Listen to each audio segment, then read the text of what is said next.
Bismillahirrahmanirrahim. Assalamu alaikum. Now, please tell me that all the notes are understandable to you or not. जो कल पढ़ाया गया था lecture सबको समझ में आ गया था। वैसे इतना कोई हार्ड एंड फास्ट नहीं था, बेसिक सी चीजें थी। तो आप लोगों ने पढ़ा था।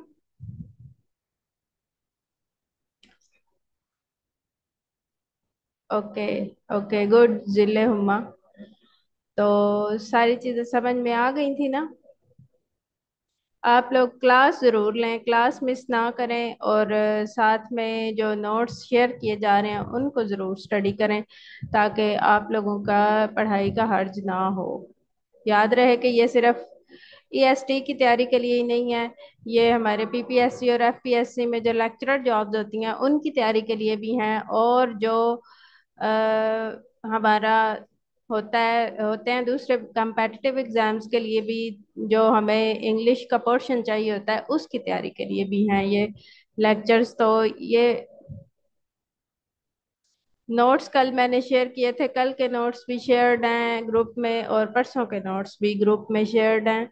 तो आप लोगों ने अगर नोट्स लेने हैं तो सरजैन से आप लोग रब्ता करें, और उनसे नोट्स ले सकते हैं। मैम जैनब से रब्ता कर लें या सरजैन से। होपफुली आप सबके पास नंबर होगा।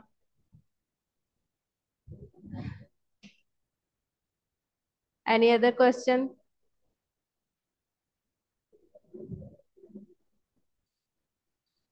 No question is good question.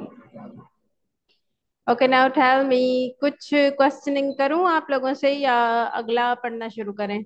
I think I should ask some question from you.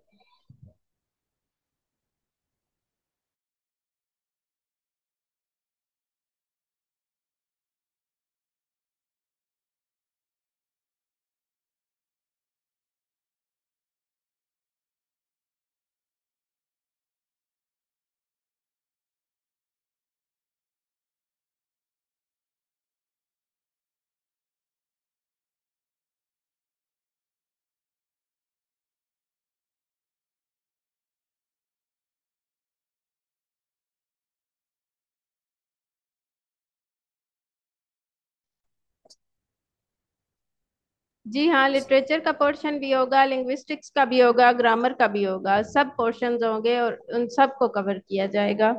फिलहाल मैंने लिंग्विस्टिक्स इसलिए शुरू किया है कि आप लोग जो है ना, लिटरेचर तो इंसान ने पढ़ा होता है ना, और उसमें कुछ ना कुछ ऐसी चीजें होती हैं जो हमें साथ के साथ याद रहती हैं। जो लिंग्विस्टिक्स की चीजें कॉन्सेप्ट्स होते हैं ना, उनको याद रखना थोड़ा सा टिपिकल होता है, थोड़ा सा टफ होता है। टिपिकल कह रही हूँ, थोड़ा सा टफ होता है। तो इसलिए मैंने लिंग्विस्टिक्स पहले शुरू किया, साथ में इसके फिगरेटिव लैंग्वेज जो है उसको भी स्टडी करेंगे, और साथ में सिनोनिम्स एंड एंटोनिम्स को भी स्टडी करेंगे। Now tell me what is phonetics. Can you tell me what is phonetics? Can anybody tell me what is phonetics?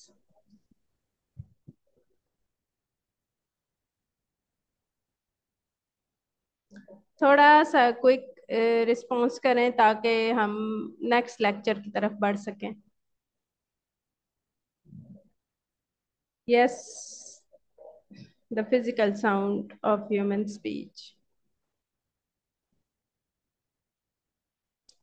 Physical sound of human speech. Okay. What is phonology? What is phonology?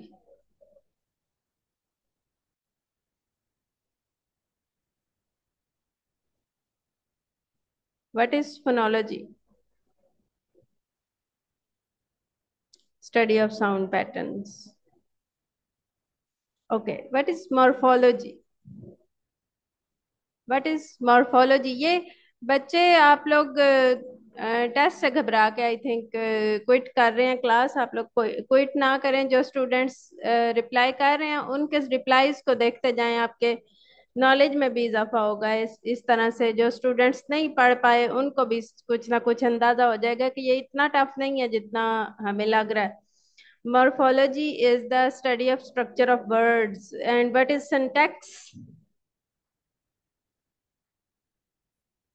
What is syntax? Very good students. आप लोगों ने तो यहाँ पे एक competition start किया है। Very good. Study of sentence structure, बिल्कुल ऐसे ही है Ayesha. Semantics. What is semantics? Very good, सब पार्टिसिपेट करें। Semantics, the study of literal meaning, study of meaning, definitely. Pragmatics. What is pragmatics?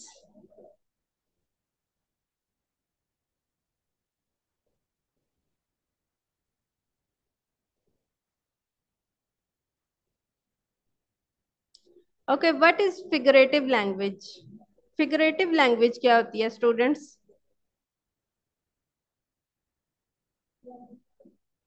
What is figurative language?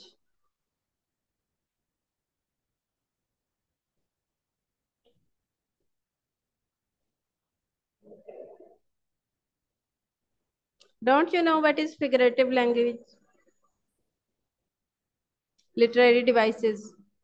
Okay. Now tell me what is literary device? Yeah, what are literary devices? Words or expressions in non-literal meaning. Definitely language used to enhance meaning. Definitely tricks used. Very good. Excellent. Excellent. Very good. बिल्कुल बहुत अच्छा. Very good. Okay, now tell me what is symbolism? What is symbolism?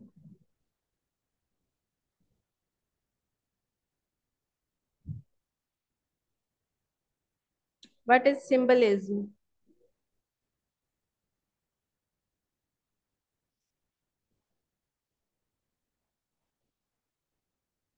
Use of symbols to convey meaning. Definitely, use of symbol to convey meaning is called symbolism. Very good. Excellent. Excellent, students. आप लोगों ने बहुत अच्छा participate किया. Now I am gonna start my lecture. बिस्मिल्लाहिर्रहमानिर्रहीम. तो आज हम हमारा जो कल का लेक्चर रह गया था वहां से ही शुरू करते हैं. Represents abstract idea. ठीक है. ठीक है. वर्ड सिनोनिम से हमारा आज का लेक्चर शुरू होगा. Apprehensive, anxious, uneasy, worried.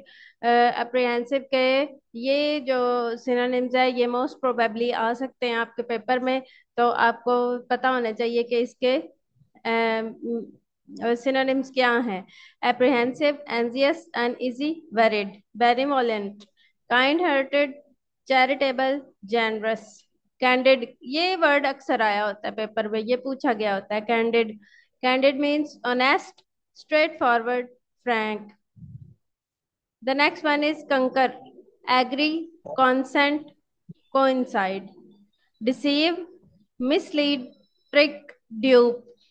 Deceive, mislead, ये मिसलीड करना, मिसगाइड करना, बेरा करना किसी को. Diminish, reduce, lessen, decrease. Diminish कम करना, रिड्यूस कम करना, लेसन डिक्रीज कम करना. इलेबोरेट. इलेबोरेट, ये वर्ड अक्सर हमारे पेपर्स में यूज किया हुआ होता है. Elaborate the characteristics of something, जो भी जिससे भी रेलिवेंट आपका पेपर होता है.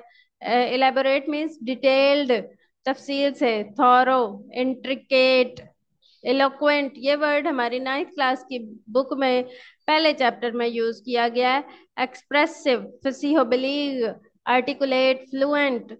ये जो मैंने नोटिस किया है कि ये जो पास्ट पेपर में जो एमसीक्यूज आए हुए होते हैं ना वो ये इधर से ही आए हुए होते हैं. 9th 10th first year second year में जो सिनोनिम्स यूज किए हुए होते हैं ना पेपर में, बुक्स में, वहां से आए हुए होते हैं. उनसे भी मैं आपको स्टडी करवाऊंगी बाय बाय चैप्टर. या हम उनको स्टडी कर लेंगे या हम उसको इकट्ठा ही स्टडी कर लेंगे. Feasible, possible, achievable, practical. Feasible, possible, मुमकिन, अचीवेबल, जिसको पाया जा सके. प्रैक्टिकल, अमली. Frivolous, silly, trivial, unimportant. Frivolous, silly, बेवकूफ. ट्रिवियल, अनइम्पोर्टेंट, जो गैर अहम हो. Grim, gloomy, harsh, stern. इनको आप स्टडी कर लीजिएगा. ये थोड़े से और हैं. डेफिनेटली आप इनको स्टडी कर लेंगे। हम अपने अप्लाइड लिंग्विस्टिक्स के टॉपिक पे चलते हैं। ब्रांचेस ऑफ लिंग्विस्टिक्स में कल हमने थियोरेटिकल पढ़ी थी, थ्योरेटिकल जो काइंड्स हैं लिंग्विस्टिक्स की वो पढ़ी थी। आज हम अप्लाइड लिंग्विस्टिक्स को पढ़ेंगे। Applied linguistics, applied linguistics is the practical application of linguistic theories and methods to real world problems, particularly in language teaching, learning and communication. Language teaching, learning और कम्युनिकेशन में जो चीज़ें आती हैं, जो प्रॉब्लम्स और जो स्पेसिफिकेशंस आती हैं, उनकी स्टडी को हम अप्लाइड लिंग्विस्टिक कहते हैं। उनको उनकी प्रैक्टिकल इम्प्लीमेंटेशन को, प्रैक्टिकल एप्लीकेशन को हम क्या कहते हैं? Applied linguistics. इनको जब हम लैंग्वेज को प्रैक्टिकल एप्लीकेशन की तरफ लेके आते हैं तो वो क्या कहलाएगी? Applied linguistics. It aims to solve language related issues in various context. Definitely इसका मकसद यही होता है कि लैंग्वेज से रिलेटेड जो भी इश्यूज हैं उनको सॉल्व किया जाए, such as education, communication and social interaction. अच्छा स्टूडेंट्स, मैं यहाँ पे आप लोग माशाल्लाह से पढ़े लिखे लोग हैं, आप लोग पढ़े लिखे लोग हैं, तो यहाँ पर मैं आप लोगों से एक क्वेश्चन करूंगी। आपने अपनी जो है ना राय इसमें देनी है, क्योंकि हम जाहिर है अगली पीढ़ी है और क्या उसे कहते हैं, हमने अपने छोटों को पढ़ाना है। तो क्या आपको दो सवाल करूंगी। क्या आपको लगता है कि जो हमारा एजुकेशन सिस्टम है जिसके तहत हमें इंग्लिश पढ़ाई जा रही है, ये हमारे लिए ठीक है या नहीं ठीक? ये जो टीचिंग मेथडोलॉजी है ये ठीक है या नहीं ठीक? और नंबर दो पे मैं आपसे पूछूंगी कि कौन से मेजर्स हैं जो आपको इख्तियार करने चाहिए इसको बेहतर बनाने के लिए या इसको इम्प्रूव करने के लिए? नहीं ठीक, नॉट एट ऑल। डेफिनेटली जब हम बकायदा तौर पे, अब तो खैर प्री क्लासेस से ही इंग्लिश पढ़ना हम शुरू कर देते हैं, तो हम यहाँ से लेकर यहाँ तक हमें कोई टुकड़ा इंग्लिश का पढ़ना पड़ जाता है ना, तो हम उसमें भी सोच में पड़ जाते हैं कि ये हम कैसे पढ़े। चले वो भी हमने पढ़ना सीख लिया, लेकिन we don't know how to speak it. हम हेजिटेंट होते हैं कि इसको कैसे बोला जाए।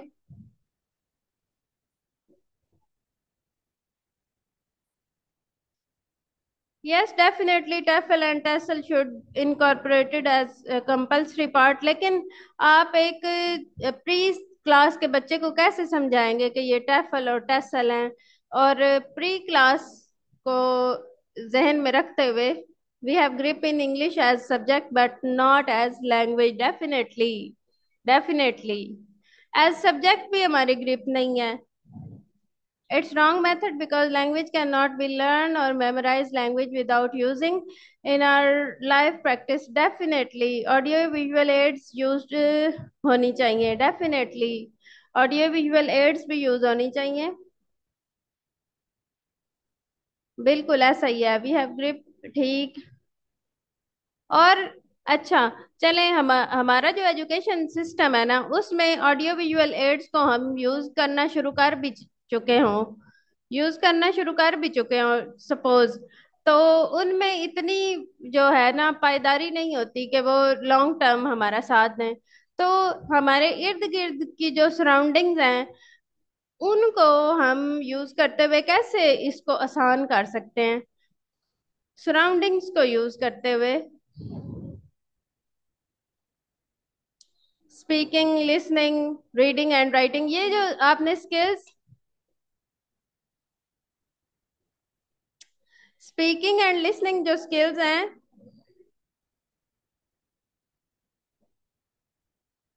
स्पीकिंग जो स्पीकिंग एंड लिसनिंग जो स्किल्स हैं इनमें भी एक होती है। पहले सबसे पहले लिसनिंग होती है, उसके बाद स्पीकिंग होती है, उसके बाद रीडिंग और उसके बाद राइटिंग होती है।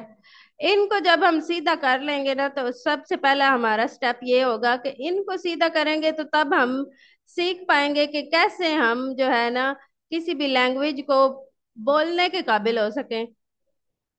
थ्रू स्कूल्स ऐसे ही है। आज मैंने ये सोचा था कि आज स्टूडेंट्स के साथ इस टॉपिक को, because mostly students can learn through formal setting definitely. English को हम एज ए साइंस सब्जेक्ट लेके चल रहे होते हैं जी, यहाँ से यहाँ तक याद करके आ जाना, हम कल सुनेंगे और इसी का टेस्ट होगा और इसी में से मार्क्स आएंगे। जो बच्चे बहुत अच्छा टेस्ट अटेम्प्ट करते हैं उनको 10 आउट ऑफ 10 दे दिए जाते हैं, जिनकी थोड़ी बहुत गलतियां होती हैं उनको 9.5। इस तरह से जो मार्क्स हैं वो कम होते चले जाते हैं। क्या इस तरह इंग्लिश को या किसी भी लैंग्वेज सब्जेक्ट्स को डील करना ठीक है?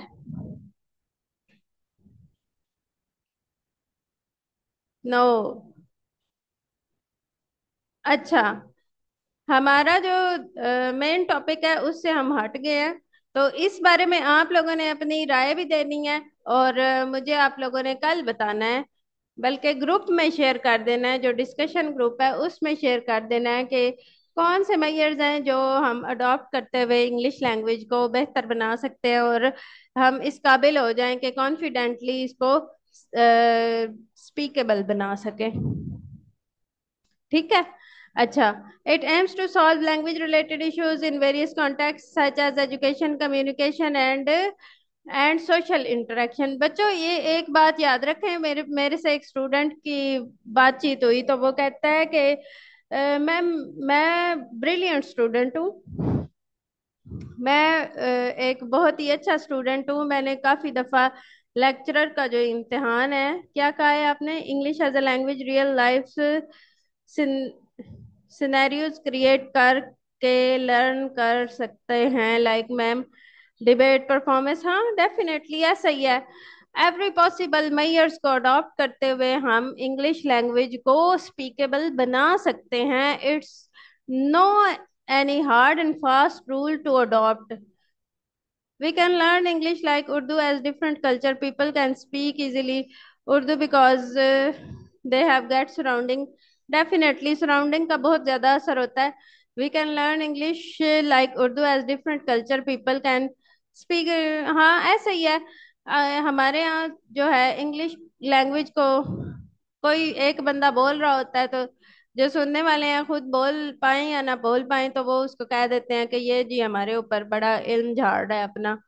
तो इस चीज को खत्म करना होगा, क्योंकि English is just a language, it's not the,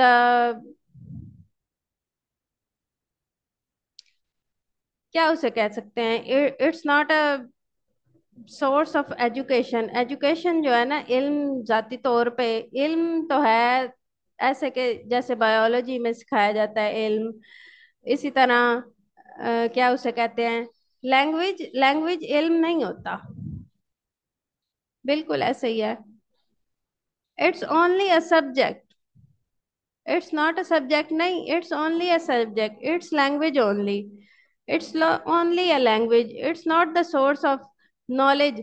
हम नॉलेज नहीं इसको कह सकते, हम इसको लैंग्वेज कह सकते हैं, लैंग्वेज सब्जेक्ट कह सकते हैं। फिजिक्स, केमिस्ट्री, कंप्यूटर, बायो, ये सारे इल्म हैं, मैथमेटिक्स, जबकि English is just a language.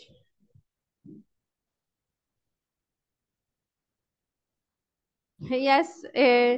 लेकिन ये है कि इसमें एक और बात यहाँ पर डिस्कस करते चलें कि इसको भी इसको एज नेगेटिव भी नहीं लेके चलना कि जी ये बोलना गुनाह है या इस तरह के इश्यूज भी नहीं क्रिएट करने। कोई भी लैंग्वेज बोलना गुनाह नहीं है। ये लैंग्वेजेस जो है अल्लाह ताला ने बनाई है। चलें हम अपने मेन जो टॉपिक है उससे हट गए हैं। Branches of applied linguistics, language teaching and learning examines the method, material and approaches used in language instruction. Definitely language teaching and learning, जो टीचिंग होती है और लर्निंग होती है वो अप्लाइड लिंग्विस्टिक्स में शामिल है। इसकी फर्स्ट ऑफ ऑल इसकी यही ब्रांच है कि इसमें टीचिंग एंड लर्निंग शामिल होती है। Examines the method, materials and approaches used in language instruction, के किसी भी लैंग्वेज को सीखने में जो इंस्ट्रक्शंस यूज की जाती हैं, मटेरियल और मेथड यूज किए जाते हैं, उसको भी अप्लाइड लिंग्विस्टिक्स में शामिल किया जाता है। Second language acquisition, SLA studies the process of acquiring a second language including the cognitive, social and environmental factors that influence language learning. Definitely second language acquisition के कैसे कॉग्निटिवली, सोशली और environmental factors को मद्देनजर रखते हुए कोई भी language सीखी जाए। वही बात जो हम कर रहे थे कि जो लैंग्वेज है, हम अपनी सराउंडिंग में अगर इस चीज को अपनाएंगे तो तब हम इस काबिल होंगे कि इसको कॉन्फिडेंटली स्पीकेबल बना सकें। सॉरी, मैं खुद ही थोड़ा सा। Language testing and assessment develops, evaluates language tests, assessments, and evaluation methods to measure language proficiency and progress. बिल्कुल ऐसा ही है कि असेसमेंट्स और टेस्टिंग से हमें समझ में आएगा। हम हमें चाहिए कि इसकी ऐसी प्रैक्टिकल इम्प्लीमेंटेशन क्लासेस में करें कि इस जस्ट एक राइटिंग का मोड ना रहे, इसमें स्पीकिंग भी हो, इसमें डिबेट्स हो, इसमें स्टूडेंट्स को दावत दी जाए कि जी आप आए डाइस पे कुछ बोले। तो तभी बच्चों का एक तो कॉन्फिडेंस बहाल होगा, दूसरा अगर वो गलती करेंगे तो गलती से सीखेंगे, और गलती से सीखेंगे तो ही आगे बढ़ेंगे। तो डिस्कोर्स, अगर आप लोगों में से कुछ लोग इंग्लिश को एज अ टीचिंग अडॉप्ट करना चाहते हैं तो इन चीज़ों को ज़रूर जहन में रखें कि स्टूडेंट्स को कॉन्फिडेंस दें, ना कि उनको जो है टॉन्ट किया जाए कि जी आपने गलत लिखा है तो क्यों लिखा है। गलती करेंगे तो वो सीखेंगे। Discourse analysis analyses language use in social context including conversation, text and communication. और स्टूडेंट्स, आप लोग एक एक और बात भी याद रखें कि अपने मेथड ऑफ टीचिंग में क्रिएटिविटी का अंसर जो है ना वो जरूर शामिल करें। क्रिएटिविटी आपके काम में जरूर होनी चाहिए। स्टूडेंट्स क्रिएटिविटी को बहुत पसंद करते हैं और उस टीचर को भी बहुत पसंद करते हैं जो उनको क्रिएटिव बनाता है। तो क्रिएटिविटी को अपने माइंड में जरूर रखें। Language policy and planning examines the development, implementation and impact of language policies and plans to various contexts के लैंग्वेज को कैसे पढ़ाया जाए। जी बिल्कुल, लैंग्वेज को कैसे पढ़ाया जाए, उसको एग्जामिन कैसे किया जाए, उसकी टेस्टिंग एंड असेसमेंट्स कैसे की जाए, और क्या स्टूडेंट्स इस काबिल हो गए हैं कि वो आपकी बात को इंग्लिश में सुने। अच्छा, मैं जब पढ़ाती हूँ स्टूडेंट्स को, इंग्लिश में बोलती हूँ, तो स्टूडेंट्स को सब समझ में आ रहा होता है कि क्या टीचर कह रही है, लेकिन वो रिस्पॉन्ड नहीं कर पा रहे होते। एंड में कह देते हैं टिचर समझ तो सारा कुछ आ गया लेकिन हम रिस्पॉन्ड नहीं कर पा रहे। बस उनकी रिस्पॉन्ड करने की जो हेजिटेशन है उसको खत्म करने की कोशिश किया करें। Multilingualism and multilingual education studies the linguistic, social and educational aspects of multilingual is multilingualism, multilingual education. बिल्कुल, मल्टीलिंगुअल क्या होता है, एक से ज्यादा जो लैंग्वेजेस होती हैं उनको मल्टीलिंगुअल कहा जाता है। तो इसकी स्टडी को भी लिंग्विस्टिक्स में बहुत अहमियत हासिल है। Language and communication disorder examines the linguistic and communication aspects of disorder such as aphasia, stuttering and autism. Language में जो स्टूडेंट्स हेजिटेट होते हैं बोलने में, बाज तो शुरू शुरू में हेजिटेंट होते हैं लेकिन बाद में बोलना शुरू कर देते हैं। लेकिन कुछ स्टूडेंट्स ऐसे होते हैं जिनको कोई ना कोई डिसीज होती है जैसे एफेजिया, शटरिंग एंड ऑटिज्म, वो बोल नहीं पा रहे। तो इस चीज की स्टडी को भी, इन डिसऑर्डर्स की स्टडीज को भी क्या कहते हैं, अप्लाइड लिंग्विस्टिक्स में शामिल किया जाता है। Forensic language linguistic applies linguistic analysis to issue in law, crime and justice।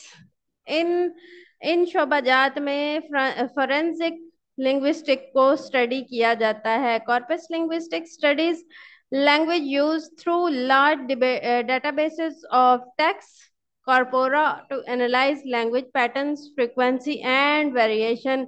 के लैंग्वेज पैटर्न को स्टडी किया जाता है, उसकी फ्रीक्वेंसी को और उसकी वेरिएशंस को, कि उसमें क्या क्या तब्दीलियां आती रही हैं अब तक। तो इन सारी चीजों की स्टडी को कॉर्पस लिंग्विस्टिक्स का नाम दिया जाता है। ये एमसीक्यूज में पूछा जाएगा, आप लोग इसको जरूर स्टडी करें जो नोट्स आपके साथ शेयर किए जा रहे हैं। The next one is computational linguistics examines the computational processing of human languages, including natural languages processing, machine translation and human computer interaction। Computer से रिलेटेड जो लिंग्विस्टिक्स के इश्यूज और उनकी जो वेरिएशंस हैं उनकी स्टडी को कंप्यूटेशनल लिंग्विस्टिक्स का नाम दिया जाता है।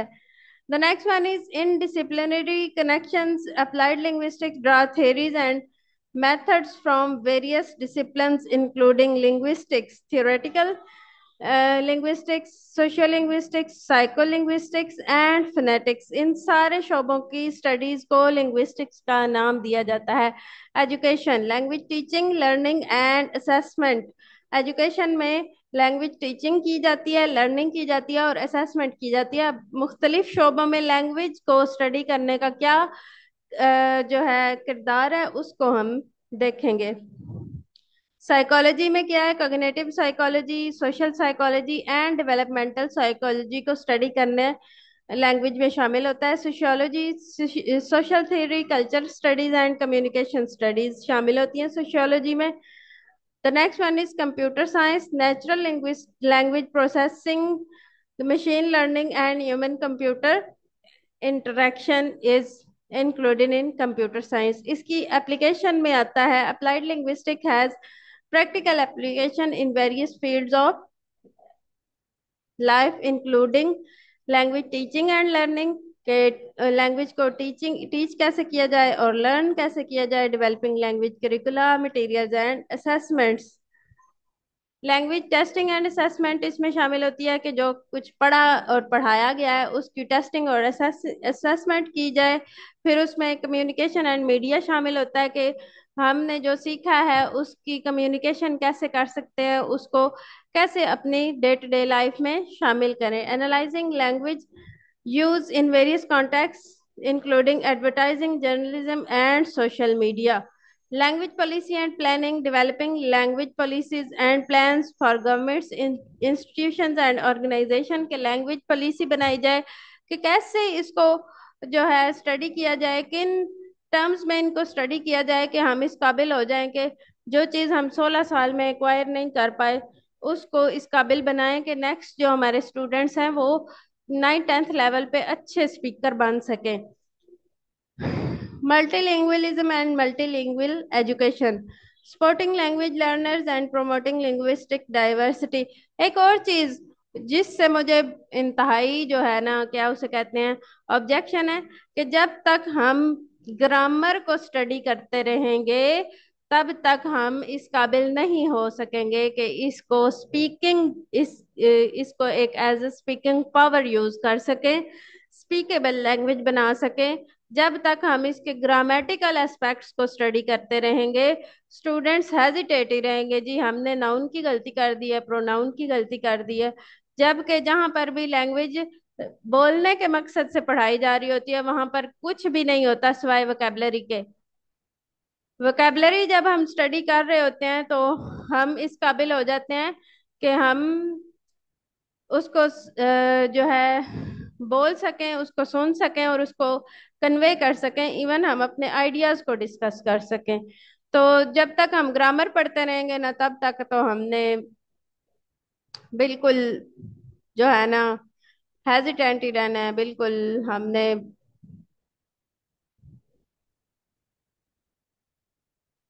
जी बिल्कुल ऐसा ही है। ये जो इंटरनेशनली हम इंग्लिश सुनते बोलते हैं और कार्टून्स में और इंग्लिश मूवीज में हम इंग्लिश सुनते हैं, उनमें ज्यादातर वोकेबलरी इन्वॉल्व होती है, उनमें टेंसेस इन्वॉल्व नहीं होते। जबकि हम इधर क्या उसे कह सकते हैं, खैर फिनेटिक्स को हम स्टडी करें। Phonetics is the study of science sounds of spoken language के स्पोकन लैंग्वेज के साउंड्स की स्टडी को फिनेटिक्स कहा जाता है।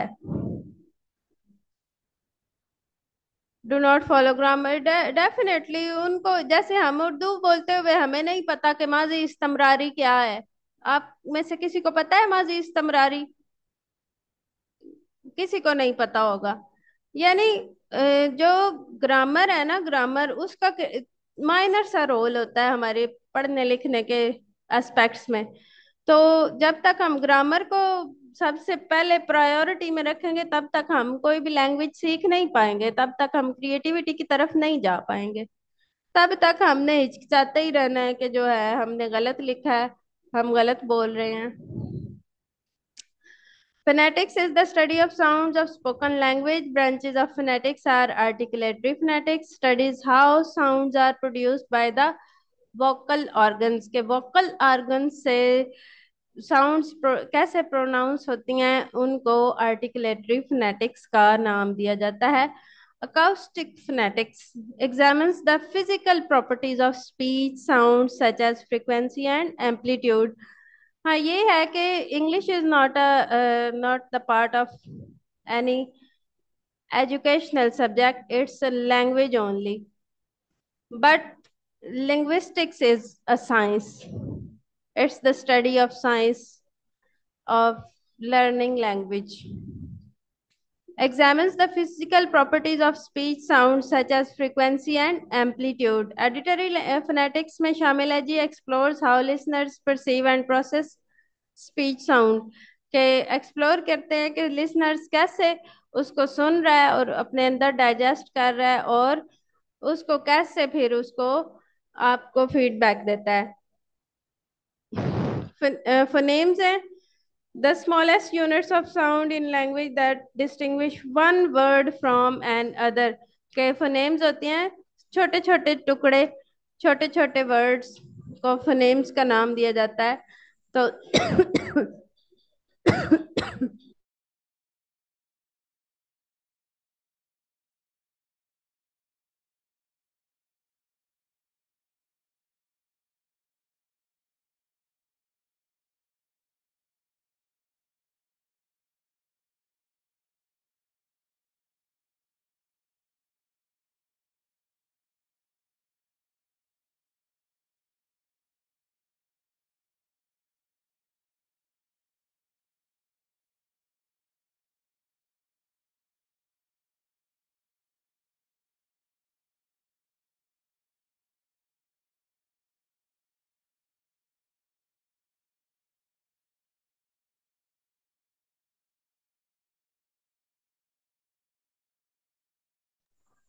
अभी थोड़ी सी आई थिंक है, थोड़ा सा टाइम है मेरा ख्याल है स्टडीज में। दो स्टूडेंट्स रह गए हैं, तीन students. Okay. The phonemes the smallest unit of science in language, या दूसरी क्लास शुरू हो चुकी है? नेक्स्ट क्लास शुरू हो चुकी है।